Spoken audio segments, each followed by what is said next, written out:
Earlier this week, when I was contacting some of my colleagues about how to introduce our guests, I wrote to a journalist who has covered Congo, and I asked him about Denis Mukwege, and he responded very concisely that he is the closest you will ever get to meeting a living saint.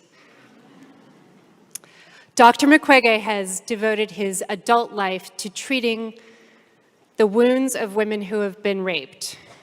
The number of patients, traumatized patients who he has treated is, I think, over 50,000. He is the world's leading authority on treating sexual violence in war, and in 2008, he was honored with the Nobel Peace Prize to the surprise of absolutely no one.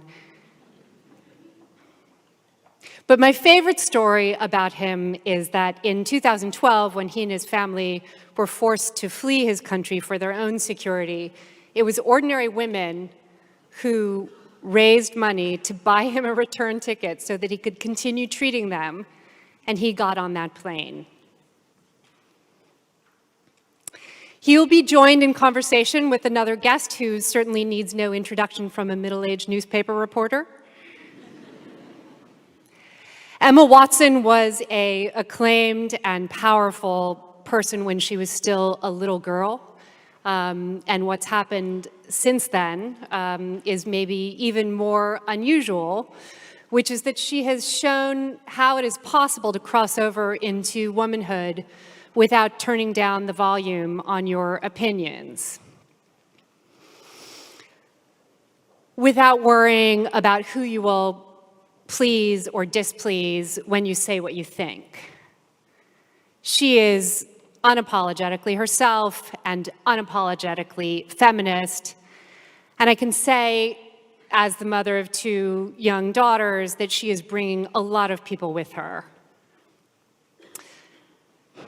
Emma supports more than 30 organizations in the equality and women's rights movement. She is a goodwill ambassador for UN Women. And along with Dr. Mukwege, she sits on the G7 Gender Advisory Council. We all woke up today to the news that Alabama has all but outlawed abortion in that state, which is a reminder, I think, to all of us that this is not a struggle that was fought and won in someone else's lifetime. The New York Times is delighted to host this event with How To Academy, which brings global thinkers to London to share new ideas. There are two events coming up that you should keep an eye out for. One of them is David Brooks, our own columnist, who will appear, I think, on Monday to talk about how to find a purpose, something I would like to do. And later on, something I'm quite excited about, Caitlin Moran and Jess Phillips on how to change your life. As I understand it, these two extraordinary people have known each other for a while, and we are all just lucky to be able to eavesdrop on them tonight. So without further ado, Denis Mukwege and Emma Watson.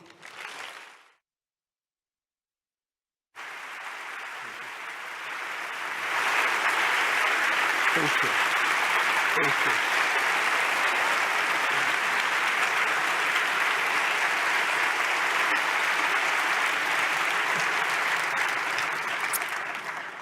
Hello, Denny.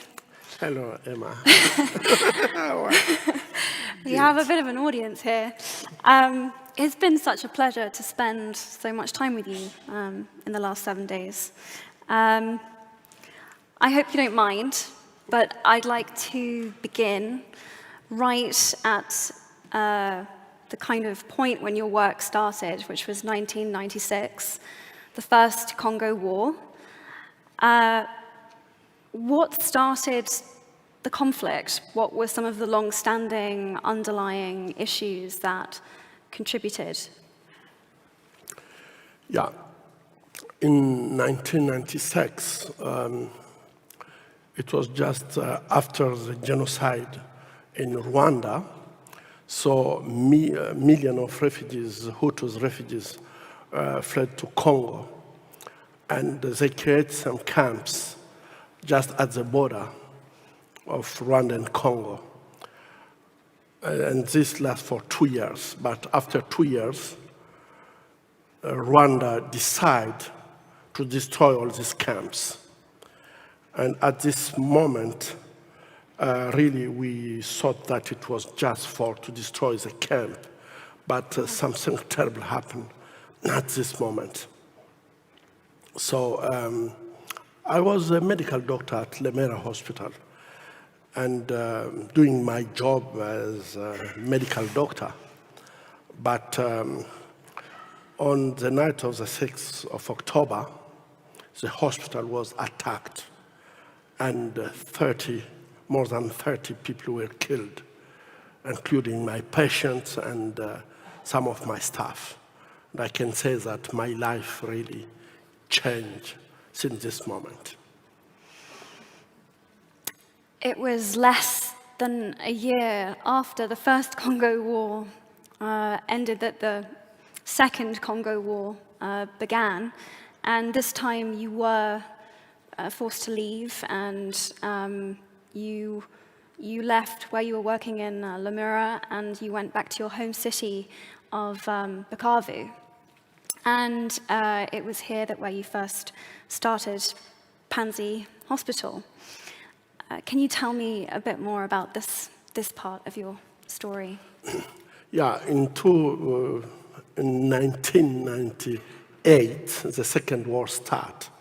And this was just because when the war started in 1996, it was with the AFDL. It was a group army led by Desiré Kabila, and he was backed by Rwanda with military from Rwanda. So after 2 years, he asked all these militaries to go back in Rwanda. And it was maybe they didn't really accept it because 2 weeks after, they created a new armed group who is called RCD, and they attack again the Congo. So at this moment, I went to Bukavu. Bukavu is the city where I born. And I was so touched to see that Lemera was in the rural area. And there really, the maternal mortality was very high. I can say that even more than 10 women were dying for 1,000 delivery, and this is very high. So in this situation, I just decided that when I went in Bukavu, I saw that the situation was the same. I was thinking that maybe in the town, women have more obstetrical care, but I was wrong. And I just saw that it was the same situation. So I decided to create just a small hospital where I can perform cesarean and help women to fight against maternal mortality. That was my goal. But unfortunately, the first patient I treated at Panzi in Bukavu area, she didn't come for the childbirth, but she came because she was raped with extreme violence. And this was the terrible thing. It was, for me, the first time to see a woman raped, but after to be raped, to get all the genital destroyed by shooting in the genital. And really, I just get the impression that what I saw at this moment, I think that it should be a crazy man who just did it because he was maybe under drug or things like that. But I was completely wrong because 3 months after, I treat 45 women with the same stories, and women who will really rape with extreme violence, to be shot in genital, to introduce objects in their genital, to burn the genital. And really, for me, it was, I can say that for my experience as an obstetrician, it was the first time to see all these terrible things. And after 3 months, I start to understand that there is really a new things were happening in my region. Rape with extreme violence was a new pathology. Wow. And gosh, first I just have to say, how do you emotionally deal with it dawning on you that perhaps these injuries were not the work of one single madman, but you were seeing men, boys, grandmothers, babies, even sometimes, that were coming to you with these kinds of injuries? How did you deal emotionally with it dawning on you that this was someone had thought about this, someone had calculated this, someone was using this as an intended tactic of war? Yeah, at the beginning, really, I took my time to talk with victims and discuss with them. It was not only because I would like to know what happened, but most of the time, even for victims, it was very important to get someone who can listen to them, who can support them, and you can't support if you don't listen to what they're telling you. So at the beginning, really, I start to support them and to listen at this time in the hospital. We were working with that psychologist, so I was only the one to receive them, talk with them, support them emotionally. But at the end, I just feel that myself, I was impacted by what was happening on the body of women. And it's become very hard for me to go on doing my job, because an operation that I could do maybe in 2 hours, after to listen, to be so close of victims, I start to be impacted myself. And operations that I could do in 2 hours, sometimes could even take more time, because I would like to be perfect. I would like really to answer to their expectation. And you know, when you have a girl of 12, 14 years, and who ask you, what will be my future? Can I get the possibility to be continent again when the heads are losing feces or urine? And all this kind of question to ask you if they will be able to get marriage. It was very hard for me. And when you are making operation in this condition, you are trying to get a good result, as good as you can. And it's just taking long time. And I just feel, I felt at this moment, I feel that I was really impacted by what was happening in the hospital. And not only in the hospital, even for my daughters. I have 4 daughters. And I start to feel that my relation with my daughters was really a little bit changed, because I was so afraid if something happened to them.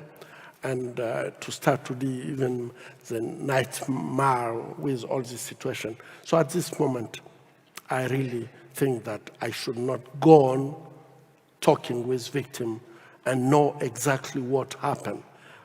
I changed my way to see things. Even my emotion was there, but I just tried to do only surgery so I can be more effective in doing surgery, in spite to do also the psychology. It's amazing to me, though, that considering, I mean, I've read that at times you'll perform up to 10 surgeries in a day, that when there's so many patients that need to be seen, that you felt that the value of your time to sit and listen to someone was something really important that you could offer. That feels really impactful to me. I read that you really pioneered this new approach, this holistic approach that doesn't just treat, that kind of acknowledges that you can't just treat a survivor's physical symptoms. You have to provide for the emotional trauma, financial aid, legal help if they need it. There's so many other angles to look at. Can you talk a little bit about, I read a lot about that. Of course, we didn't really start to do the models that we are doing now in one time. As I said, when I start to treat patients victims of sexual violence, it was really the medical side. But slowly, I discovered that when women are raped in this situation, when rape is used as a weapon of war, is not only to destroy them physically, but is also to destroy them mentally. And most of the time, rape is happening in public, in front of the husband, the children, rape in front of their parents, and women are raped in front of their husband, and so on. So the consequence is not only physical consequence, but is also mental consequence. And after a few months, we start to understand that even if we succeed with physical healing, but the big question was the mentally, and women will not like really to leave the hospital, and they were coming with other questions. And at the end, we discovered that it was a kind of somatization of their pain, and the only one way was to support them psychologically. So we create the second pillar of our the holistic care is psychological support. And now we have psychologists, we have also social assistant and psychosocial assistant who are supporting women before the surgery and after the surgery, but also they're supporting them to do the family mediation, because this is really needed. Most of the women are rejected after to be raped. They are rejected by the family, the community.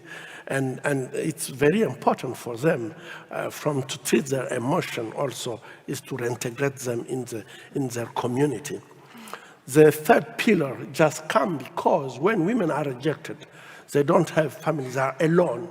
How you can send them back in their village if you don't give them a support so they can be autonomous in their village. So we create the third pillar with the socioeconomical support.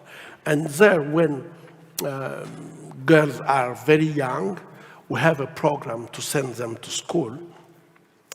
And we have more than 5,000 girls in all levels we are supporting to go to school, because this is very important for girls when they are rejected by the family because they have a child born after rape and they don't have another possibility is really to send them to school. But when they can't go to school, we have many programs to support them to be autonomous, and this is the way to reintegrate them in their community, because when women are strong enough economically, so they don't need really other kind of reinsertion. And I was really very happy. Maybe I can just tell you what one time I treat women coming from somewhere where they have a lot of oil palm. And when they return back, we give them some product to make soap.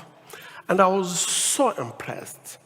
After 1 month, these women sent me some soap, and they said, Dr. Muckwege, we want you to wash your hands with this soap.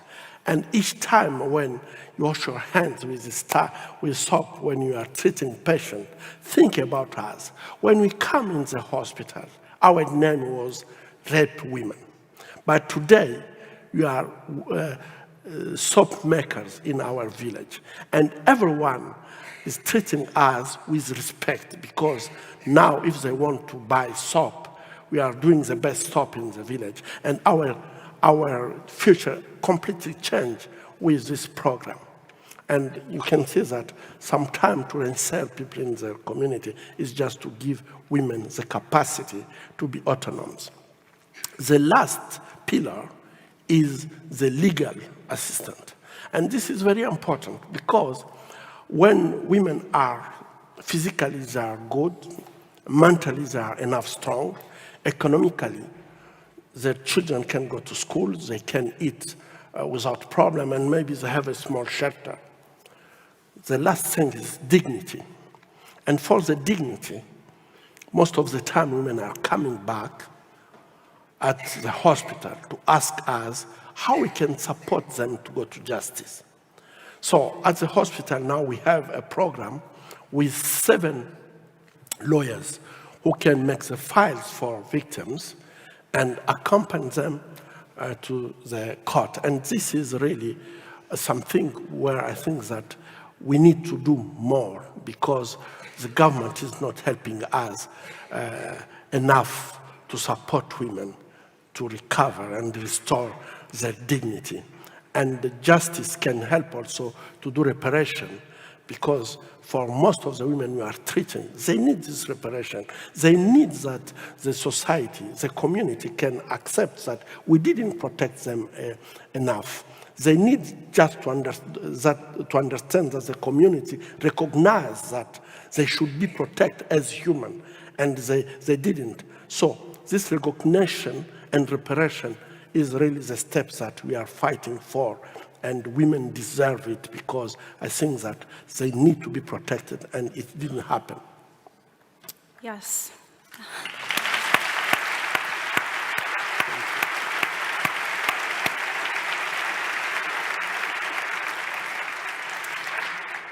This was a question I was going to ask you later, but perhaps I'll ask it now in connection to what you just said.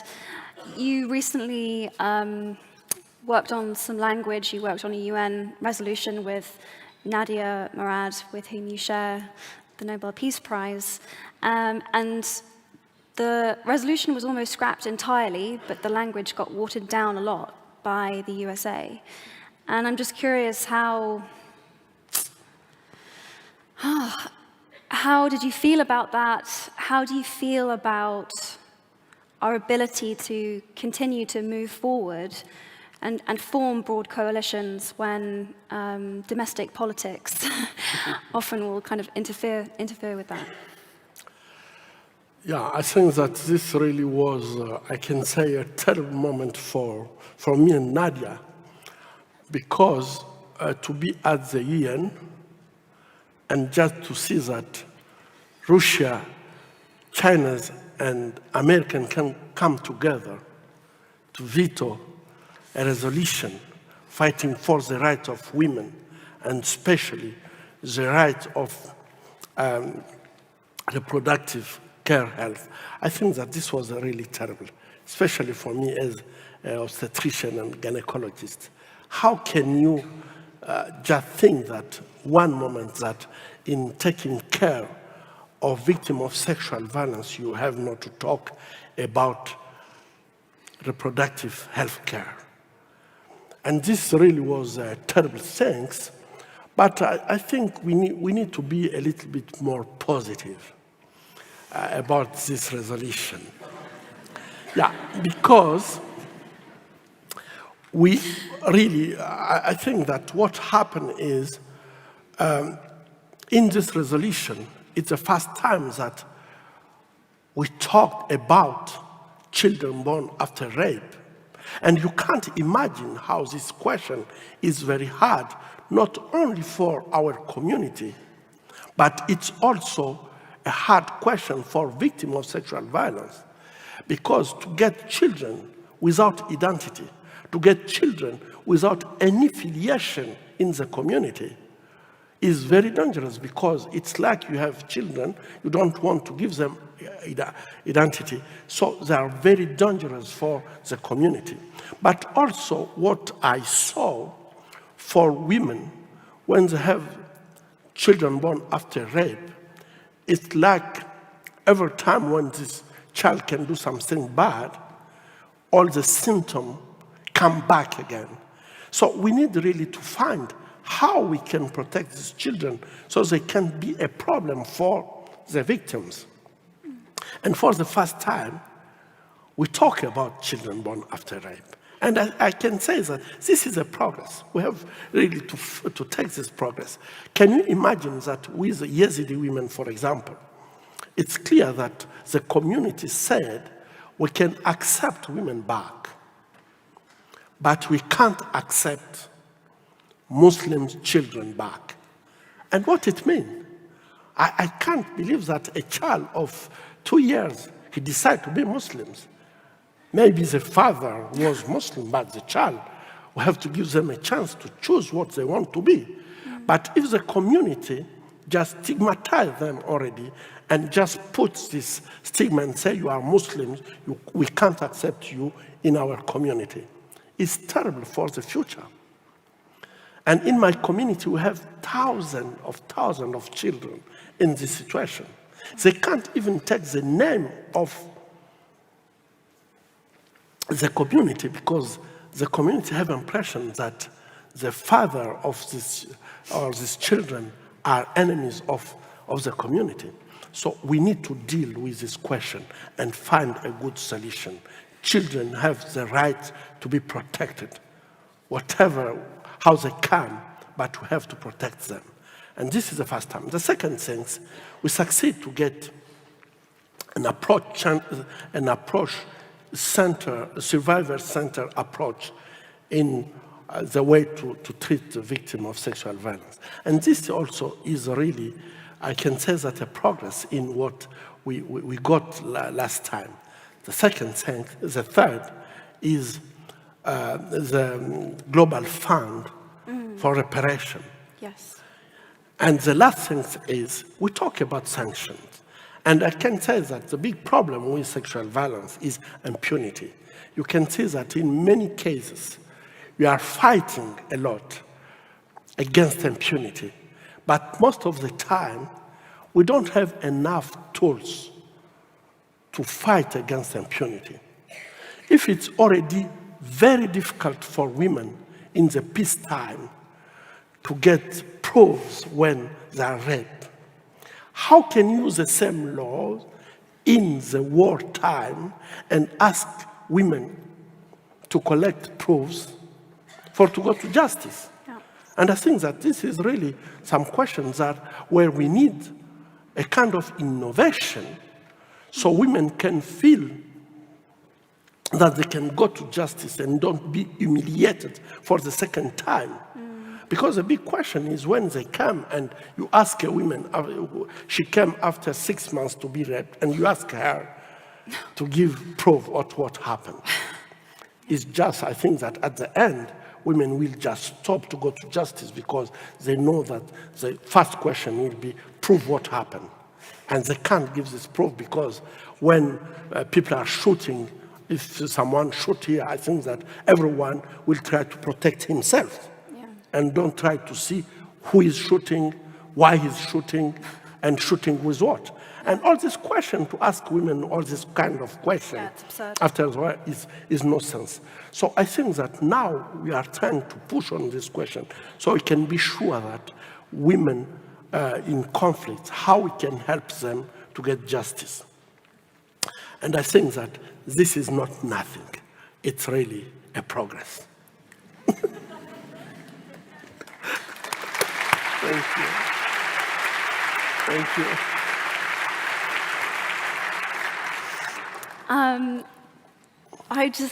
I'm just blown away by your, in the face of everything that you do and you deal with, and your positivity and the fact that you continue, despite all sorts of things that we'll talk about in a minute, but just, wow. One of the things that just hearing you speak now, and when I was reading my notes, that occurred to me is rape as a weapon of war would seem to me to be a form of terrorism. Is rape as a weapon of war ever considered in those terms as a form of terrorism? Yeah, I think that rape as a weapon of war can be used in a different way, and it's a form of terrorism, of course. I will just give you an example. In one village in Congo, this village is called Kavumu, one army group started to rape children under 5 years. And the way that all the children were raped was to take them in their in their house, bring them in the bush, rape them, and bring back the children in their house. But when you rape a child of 1 year, you are adult. It means that you destroy her completely. The vagina, the rectum, and the bladder. And you just bring this child back to show the parents, to show the community what kind of injuries that you just did on the child. I think that it's a way not only to traumatize the child, but also to traumatize all the family, the parents. And I think that if you can see rape in this case, it's a terrorism. To rape a woman in front of the husband, the children, and after to rape her, to destroy her, to shoot on her in front of the family.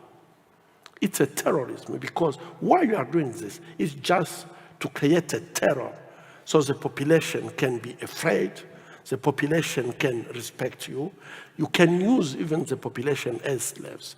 So I think that rape as a weapon of war can be used in different ways, but for me, it's a form of terrorism. I was going to go on and talk about this, but again, I want to connect it to what you're saying now. You gave a speech in 2012 at the UN, and in that speech, you condemned the Congolese government for not doing enough to prevent these rapes. And less than a month later, an assassination attempt was made on your life. Your 2 daughters were kidnapped, and your bodyguard was shot, and he died. I can't imagine what it's like to speak about this at all, let alone in front of an enormous room of people. So, I would only ask if you feel comfortable to talk a little bit about that part of your story. But specifically, I would ask, how do you find the courage and the strength in the face of all of this to just keep going? It's remarkable to me that even after this attempt on your life, you decided to go back to the DRC. You decided to return to Panzi Hospital and to continue doing this work. And I'm just astounded by that. Could you talk a little bit about what gave you the strength to make decisions like this and to be able to do this awe-inspiring work? Yeah. Really, I have to look for my answer because, maybe when we are talking about rape as a weapon of war, I want maybe to come back a little bit on rape as a weapon of war. I think that working with women for many years and just see how women in a strategy of war to destroy women in different ways. And when rape is used as a weapon of war, it means that they are using a kind of method where really you can see that is to destroy, not physically, but also mentally. It's also massive because one village can be, you can find an entire village, women of an entire village are raped in one night and is not taking care of age, so it's systematic. And in this case where really women they are going through torture, coming at the hospital in the condition that I'm receiving them, most of the time, I have impression that they will never stand up again. I have impression that they are destroyed forever. And when you are treating, you have just impression that you are doing what you have to do, but what will be the impact on them? So, but let me tell you that I was so surprised to see that when women wake up, they don't wake up for themselves.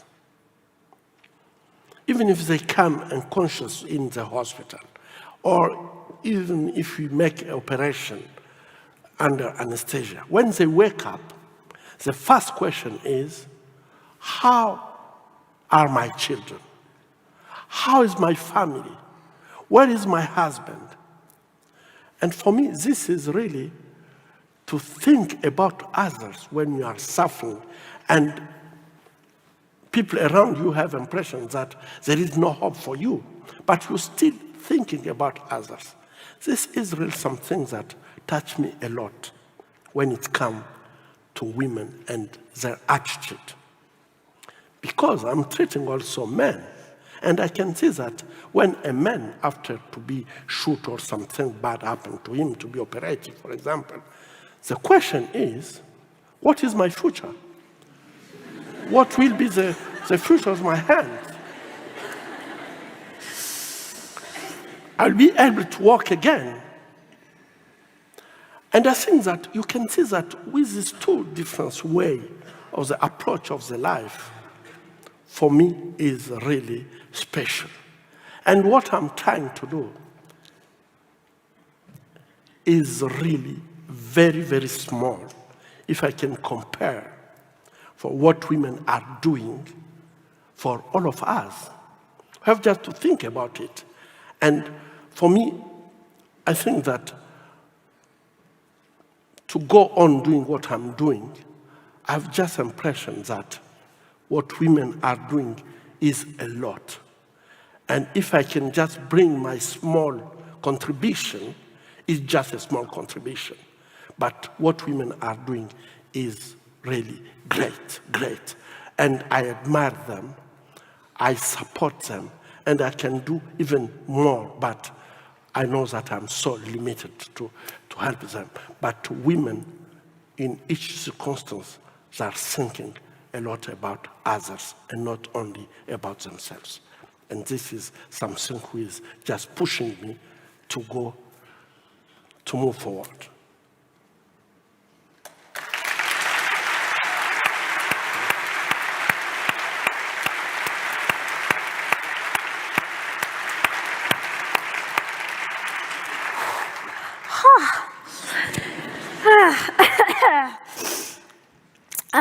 Just to take a small moment, I wanted to, just for a minute so I can catch my breath, ask you, I mean, I've spent the last 7 days with you, and you are relentless in your activism, and I mean, a whole room will just stop and listen to you speak, because you speak in a way that's so concise and honest, and also you're so egoless and results. You know exactly what it is that you want, and you have such a clear picture. But this is just a small part of what you do. When you go home, you'll be working as a doctor all day, and I'm curious, what does a typical day look like for Denis in the DRC? Will you walk me through a typical day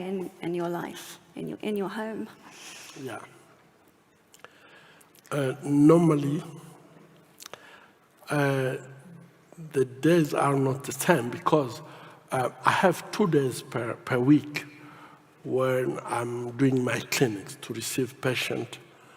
And I can say that this is really the very hard days, because to talk with people who come, they come with many questions, and most of the time you don't have answer. And when you don't have answer, it's very hard. And so I have 2 days where I'm doing my clinics.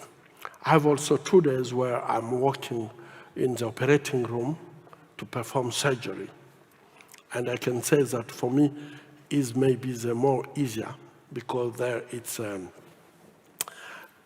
what we say, practical things. So you have a plan and you try just to accomplish it.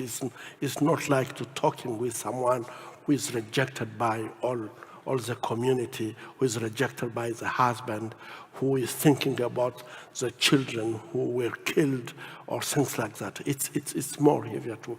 But I have 2 days of surgery, and all the time I have impression that in the operating room I can more relax in walking. Even it's hard, but it's more relaxing for me. And I'm using also 2 days, one for my staff, to talk with my staff, to discuss with my staff, Wednesday. And Saturday is a day that I'm doing other activities, especially things who don't relate with the hospital. And every day I have time with my family. And this is really very important, because when you can spend all the day with all big questions regarding the trauma, it's really very important to get yourself people who can support you. And I can say that my family is supporting me a lot. I'm eating the morning and the evening, and on the table in the evening with my family is a time really to do my own therapy. Wow, so that's your form of self-care. Just as a human being, I often find when someone I know is going through something really difficult, the fear of not knowing what to say when they're going through it, or what can I offer in this moment? And I'm curious. You say that kind of that's one of the hardest things that you do is you spend time and you listen. And I'm just curious how you approach that when you don't have an answer or you don't know what to say to someone. Yeah, as I said, really, it's sometimes the hard moment, because when you don't have an answer and you have someone who is in front of you crying without someone to support her. I have experience of girls who come to my hospital after all their family to be killed.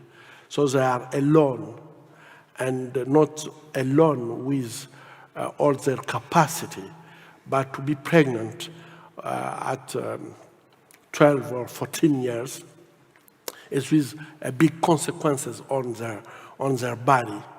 So when they come at the hospital, it's like they already lose their childhood. And now you have to explain them that after to get a complication of just the childbirth, where they destroy everything, their bladder, their rectum, and their vagina, you have to explain them that they will never get their femininity. This is something really terrible, to be in front of someone who is asking you the question about something that you can't solve. And most of the time when I'm facing this kind of problems, I can say that it's the time that I'm losing even my capacity to sleep, because you just have impression, what can I do? But you know that you don't have solution. You can't solve the question. And there I think that it's still only one thing that you can do when you are in this kind of situation, is to give love, because everyone need love. And I have seen how love can help girls who lose everything. They don't have family, they lose or their femininity, but when they have love, you can see that their own life can change totally. It's really, for me, very important to think that everyone can give something. If just you think about the person who is in front of you, and maybe you can't give him material, maybe you can't treat her surgically, but you still are able to give the love.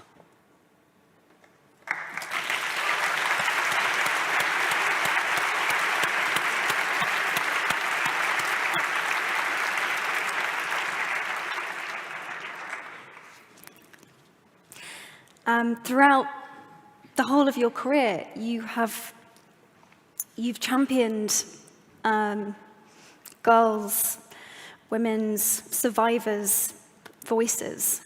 And I'm curious,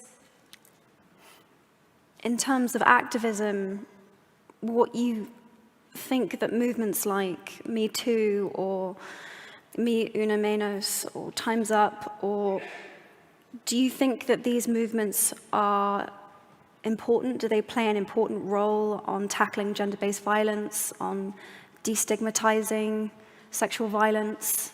Do they play a role? What do you think? Yeah, you know, the rapists, they are using silence as a tool. And when they are raping, they are creating a situation where women can feel that it's their fault, where women can feel that if I talk about it, I will be humiliated again. So there is a kind of, to create a situation where women are forced to keep silence because they have to protect their family, they have to protect their children, and so on. So there is many reasons to don't talk about it. But my big question, why? Why women have to protect the honor of the family? Why women have to protect the honor of the community and don't protect their own body? It's a big question. And I think that to use rape in any circumstances, even in the peacetime, silence is a tool to help a rapist to go on doing these atrocities on women, because they know that women will not be able to talk about it because they want to protect not themselves, because when women is raped, they are suffering in themselves. So not to keep silence is not to protect themselves, because they are suffering inside. So it's to protect others. And this protection is not only to protect the family and their society, but is also to protect the perpetrators. So it's very important for me, for women, to speak out and really talk about when it happened.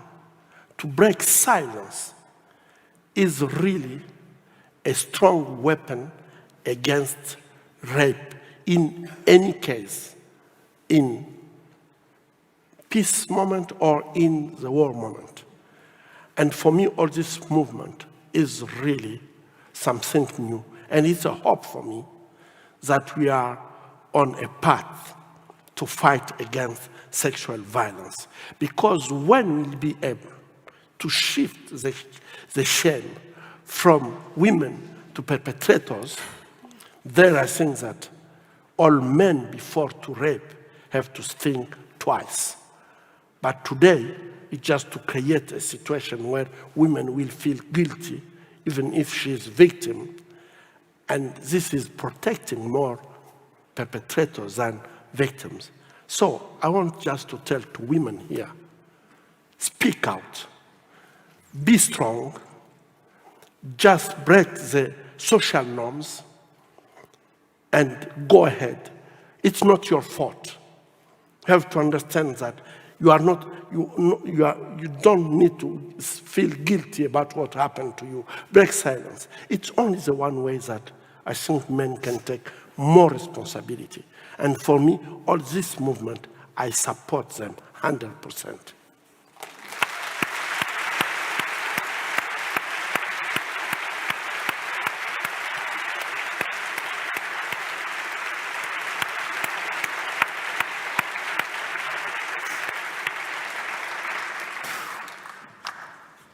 You're my hero. You are my inspiration. I'm just dreaming to see more youth in my country doing what you are doing. You are so impressive.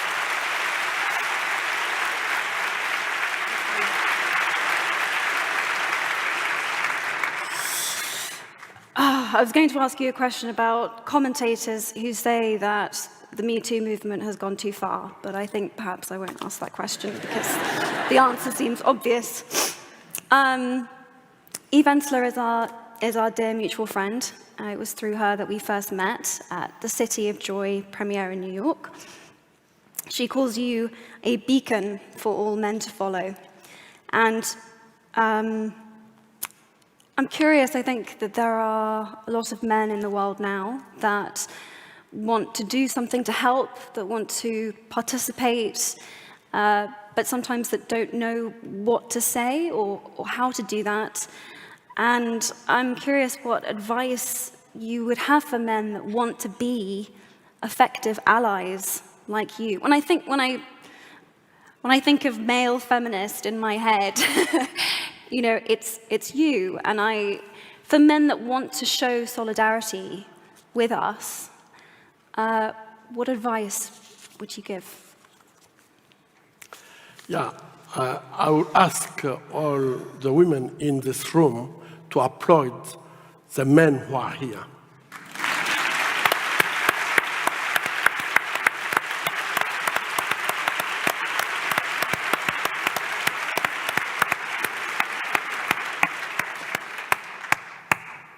Sexual violence is not really a feminist question. It's not a question of women. It's a human question. And I think that most of the time, you can see that, if you can see in the room, we have maybe 19% of women talking about this question. And I think that women did a lot. If you can see the last century, women fight a lot to get the rights. And even so, there is not a single country when we can say that equality is now there. Men and women are equal.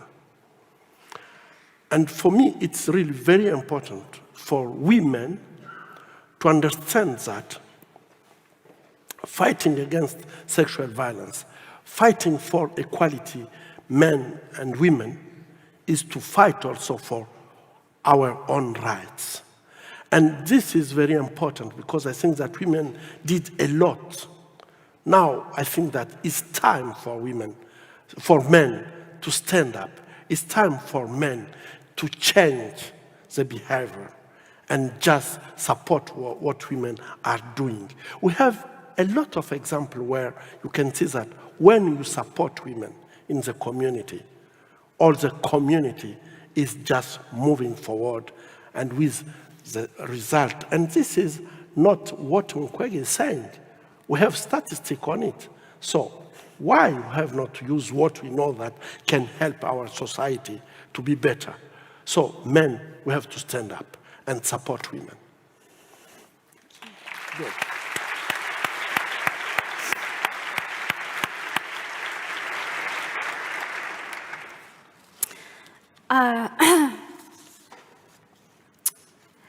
Since the days of colonialism, the DRC has often been stereotyped and stigmatized by Europeans. And I want to read a quote from The Heart of Darkness by Joseph Conrad. In front of the first rank, along the river, 3 men plastered with bright red earth from head to foot strutted to and fro restlessly. When we came abreast again, they faced the river, stamped their feet, nodded their horned heads, swayed their scarlet bodies. They shouted periodically together strings of amazing words that resembled no sounds of human language. And the deep murmurs of the crowd, interrupted suddenly, were like the responses of some satanic litany. I'm curious, you've borne witness to so much pain and suffering and brutality, and whether you feel the need to balance these stereotypical notions of the DRC with things that you love about your country, your beautiful, beautiful country, and things that you feel proud of. And how do you balance that very real need to spread awareness of what's going on the ground, but also kind of not play into these stereotypical notions of what your homeland is? Yeah, really, it's so sad, this stereotype on Congo. But I would like just to say that we need really to make a difference between the people of Congo and the leaders of Congo. And it's so sad because since 1 century, the leaders that we got really don't care about the population. And this stereotype maybe come from this. If you talk about, for example, the King Leopold II, during the colonialism, he was really, the Congo was his property, and 10 million of Congolese were killed just to get, to bloom the industry of car with the tire. This was terrible for Congolese people. And I think that to see the Congo and the Congolese in this group, you have to think about what happened and who is talking about the 10 million people who died at this moment. No one. After, I can say that today, we can see the kind of leaders that we have who don't care about the population. The population are starving. Children are dying with malnutrition in the country where it's raining 9 months per year, where everyone can get food, but the bad governance is just pushing to do really very bad things on the population. And for me, I think that the people of Congo are really a good people. And if you can see, especially women of Congo, they are strong. And they care. But the big problem for Congo is the bad governance. And is now for 1 century of really a bad governance, which is pushing that we can get this stereotype on Congo. And this is so bad. So I'm dreaming one time maybe Congo will be different. And with a good governance, I'm sure that the population of Congo can do better things.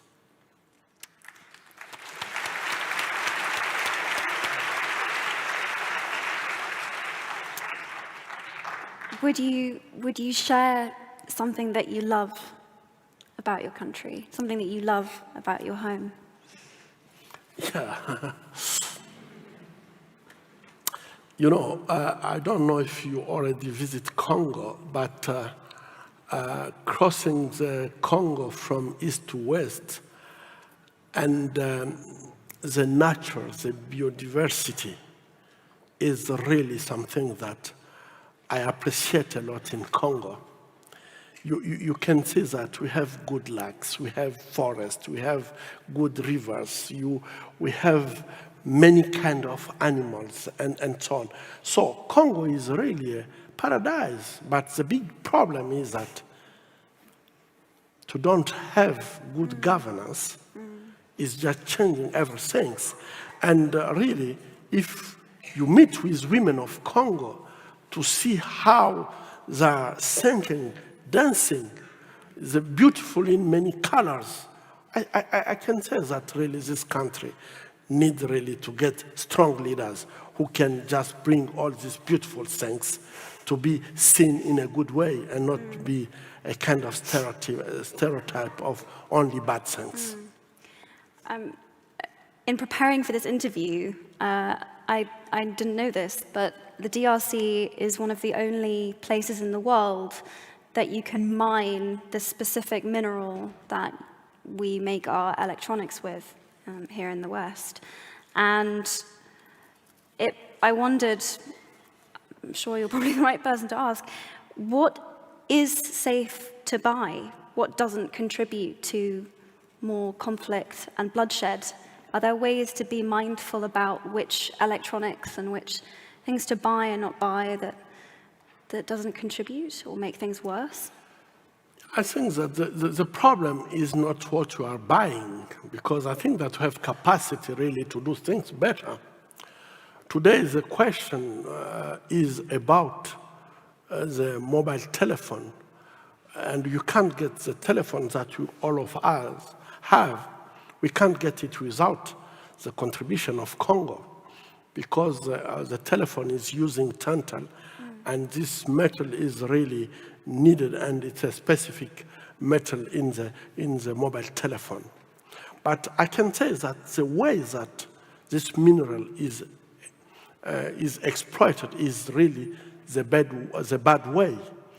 And you know that the war of Congo is behind this war, the reason of this war, the why that in this war they are using the body of women as a battlefield is really to push the population to leave their village and create the area where there is no law, no faith, so they can exploit mineral in the condition that they can get it cheap and put it on the international market very cheap.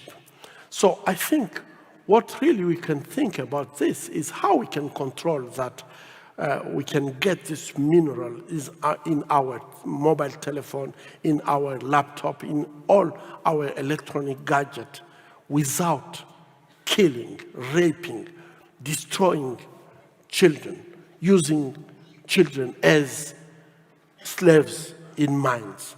And I think that we need really to get this mineral to be exploited and get legally binding treaties who can really support that. We have to control all the chain of production of these minerals. This is what we are lacking today, to get a transparency in its exploitation and the use of these minerals. And this is very sad because the world don't want really to get this chain to be controlled. Of course, there is some good direction. We can talk about the Frank Dodd law, who in the US, where really they can do a control, but the control is at the end of the chain, but not beginning on the ground at where they are digging this mine. And the European Union also have a law. This law will be in vigor on the 2021. But this law also is really not enough strong to push company to do right things. But what I can really ask you, all of you, you have the capacity to use your voice. You have the capacity to raise your voice against the use of children as slaves in the mine, to use rape as a weapon of war in Congo just to get this mineral cheap. There is a way to exploit it in a transparency way, and I think that if you raise your voice, I'm sure that your leaders can listen to you and make this big difference that Congolese people are waiting for. We need you, and we need your voice. So as activists and consumers, we can use our voice to ask for stronger legislation for, Sure. yeah, around this technology, which is making huge sums of money and, Exactly. yeah. And I'm sure that if you can use really your voice, it's only the one way that I think things can happen in a good way, because in all this region we don't have companies who are exploiting, for example, Tentel. We don't have companies, so it's more easier to use children as slaves in mines. But I think that for our conscience and ethic and moral, how can we accept that children be used in this way? How can we accept that women can be raped just and use rape as a weapon of war in the area where this mine exists, so the soldiers can exploit it and get it on the international market? I think that really your voice can make a big difference. I recently read this quote from you that really resonated with me. You said that taking action means saying no to indifference. If there is a war to be waged, it is the war against the indifference which is eating away at our societies. I just thought that that was so well put, and I suppose echoing my last question again, specifically around the issue of sexual violence, what can we do in this room to kind of, to combat our indifference and take some form of action or show some sort of form of solidarity, or what would you suggest? Yeah, really, I think that if you can see the history of our humanity, you can see that all the time when the humanity decide to be indifferent, the consequences were very huge on our humanity. And for me, indifference is one of the worst attitudes that the human can get. And talking about indifference, I think that we have just to feel that what can I do for another? How can I support another? And the answer is, for me, clear. If you want people to do something for you, you have to think that I would like to do the same for them. And this is a way to combat indifference. Because sometimes we have impression that, okay, this can be good for him, this can be good for this country or these people. It's a way just to escape our responsibility as human. But I think that as human, every time when someone, some place, some people are in struggle, the big question is, me as a human, sharing the same humanity as this people or this place, what can I do to change their suffering? And this for me is very important in the life, because when we don't think like that, we can just let things happen, and at the end, we have all these terrible consequences that I don't want to come back on it. But you know that every time, indifference is a way to destroy our common humanity. And what is happening when it comes to sexual violence, especially, I think that everyone can do something to fight against sexual violence. We can't be indifferent when we know how women who went through rape are suffering. And this is not something very far. Because when we are talking about rape in conflict, for example, In Europe, people have impression that, oh, it's happening in Africa. It's something really far off us, and it's a culture. Even I heard people talking about culture. But this is very wrong to talk about culture about when it comes to rape. Yeah. And I used just to say, in Yugoslavia, it's in Europe. It's happening in Syria, in Iraq. I was in South Korea. Rape happened with the Japanese army. And when I hear women of 19 years old talking about what happened for them 70 years ago, it was the same language as the language used by girls I'm treating at Panzi 70 years after. And it's the same in Latin America. So I think that rape is really a question that we should not be indifferent, because we are all concerned by this question. And everyone can really think what he can do to make things happen. I'm a surgeon. I'm doing what I can do. Today, I'm activist to bring more awareness on this question. And I know that yourself, you are doing a lot. And I would like really, if you can address some more to, I see in the room we have many young people. Well, how do you think that we can really help others to fight against sexual violence and be really active?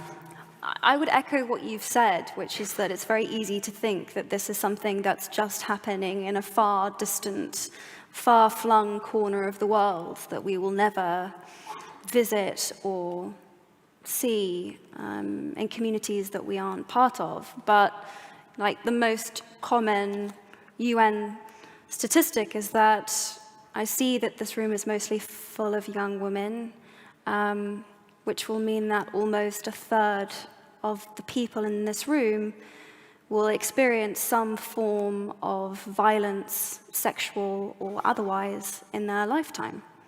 That's the whole of the section of this room. It's massive.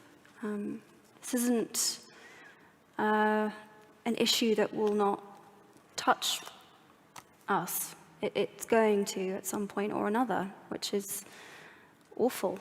I think there's a sort of strange acceptance as women that not feeling safe, not being completely safe in our societies and in our communities is just a fact of life and is something that we have to accept.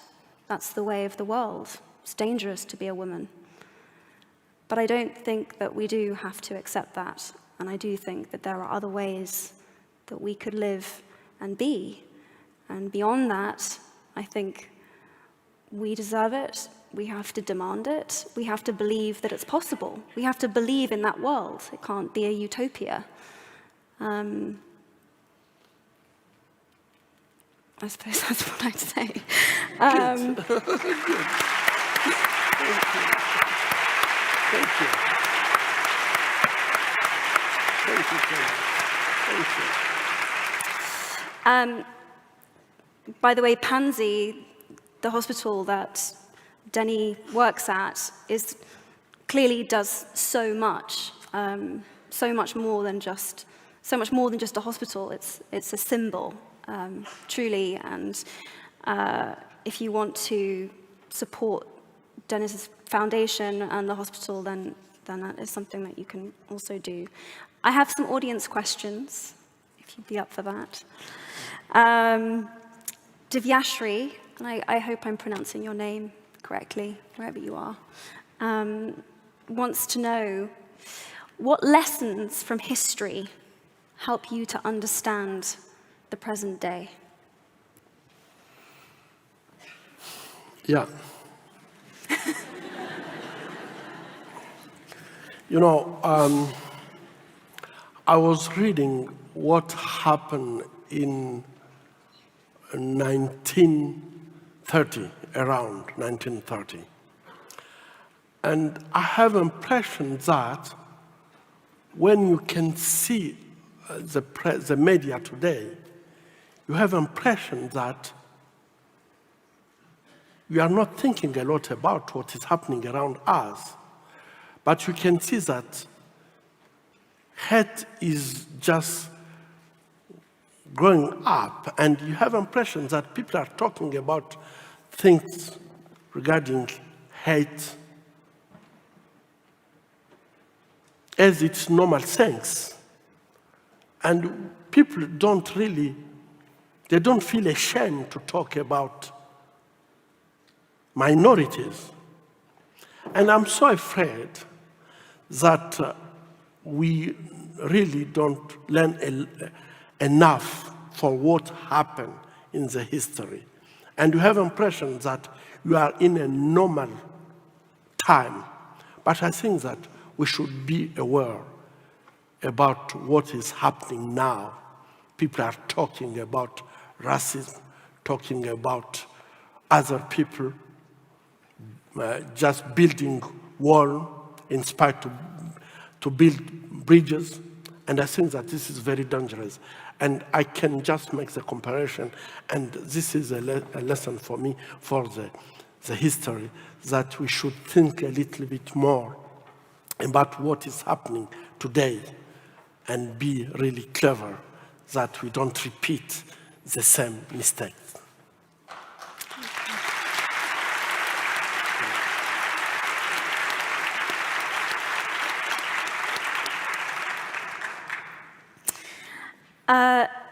The next two questions were questions that were asked by a number of different guests, the same questions a few times, so I will read those now. Is a full psychological recovery from rape ever possible? What techniques can help mitigate against the sense of guilt and shame that many rape victims feel? Yeah. I think that this question is really a crucial question because I don't see and think that after to be traumatized, after rape, most women who are coming at our hospital are living with the syndrome of dissociation. So it's like their life and the spirit, their body and the spirit are completely dissociated. And we can do our best to try to bring this symptom, to bring the spirit in the body. But my impression is that it's so hard to say that women can get a healing and forget what happened. So the life of all women that I met is the same. They can change their way of life, to be more activists, to fight for the right of others.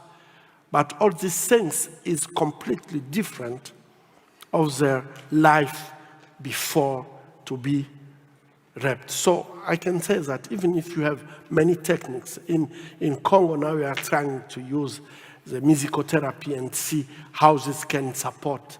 We have art therapy, we have many things that we are doing to try to see how we can support women. And we can say that women are really becoming very strong and fighting for their rights and so on.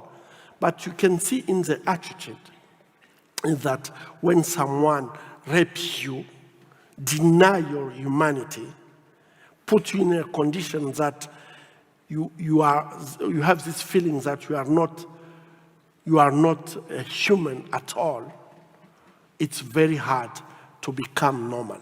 You can just change your way to get a positive way to live, but you can't really say that it's already finished in my life. So I think that we have many techniques, but it can just transform maybe the pain in power, but not to change completely the life when it's happening, the life of a woman. I want to ask one more question before we have to conclude, unfortunately. Who has inspired you? Is there a particular mentor that you've had? Is there a particular inspirational figure that you've carried around with you as you've done this work? No, I don't know. I have just to say my mother.